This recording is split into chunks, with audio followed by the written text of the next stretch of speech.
نحمده ونصلي ونسلم على رسوله الكريم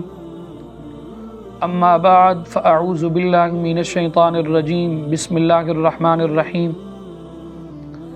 قال الله تبارك وتعالى في القرآن المجيد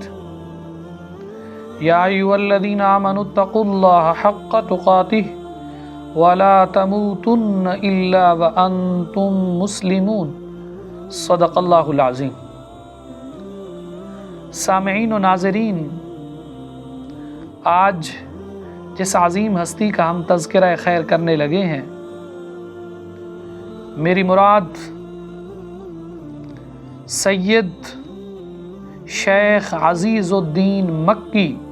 جنہیں دنیا پیر مکی کے نام سے جانتی ہے، ان کا تذکرہ خیر آپ کے سامنے آج رکھیں گے ہم۔ سید شیخ عزیز الدین مکی قدس سرہ، آپ کا شمار سادات عظام اور اعاظم علماء اور کبراء اولیاء اہل شریعت و طریقت سے ہے۔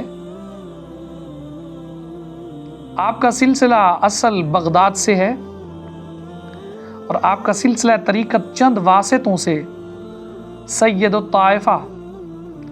حضرت جنید بغدادی قدس سرہ تک پہنچتا ہے۔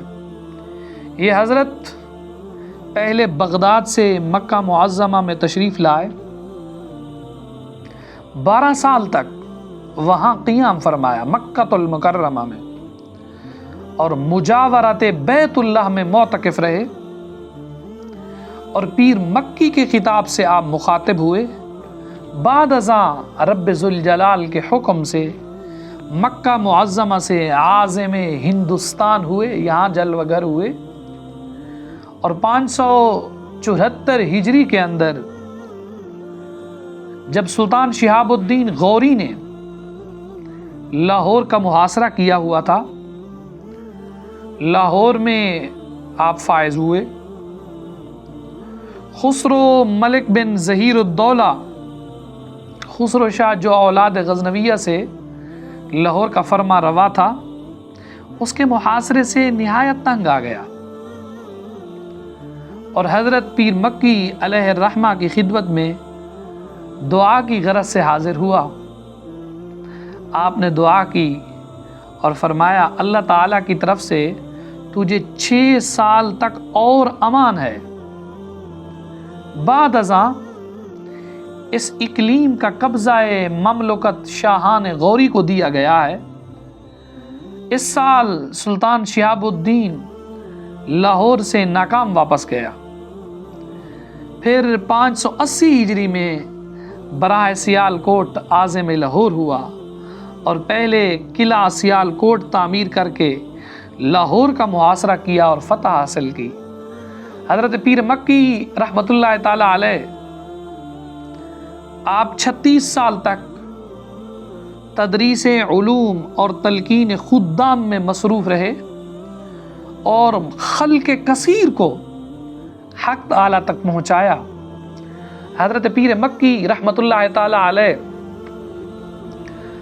آپ ساری زندگی رسول اللہ صلی اللہ تعالی علیہ وسلم کی دین کی آبیاری آپ نے فرمائی، حتیٰ کہ آپ کے بارے میں یہاں تک لکھا ہوا ہے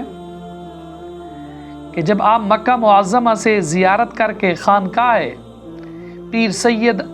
علی بن عثمان الحجویری المعروف داتا گنج بخش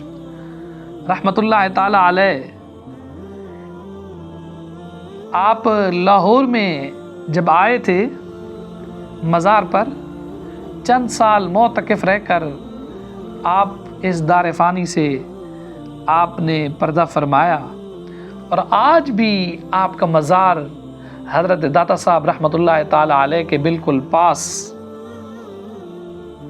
راوی کے کنارے پر پیر مکی روڈ پر جانب غربی کی طرف آپ کا مزار موجود ہے۔ بہترین وہاں پر مسجد قائم ہے، جنہیں لوگ پیر مکی علیہ الرحمہ کے نام سے جانتے ہیں اور پیر مکی کی مسجد کے نام سے جانتے ہیں۔ دعا ہے اللہ کی بارگاہ میں، رب قدوس آپ کے فیض سے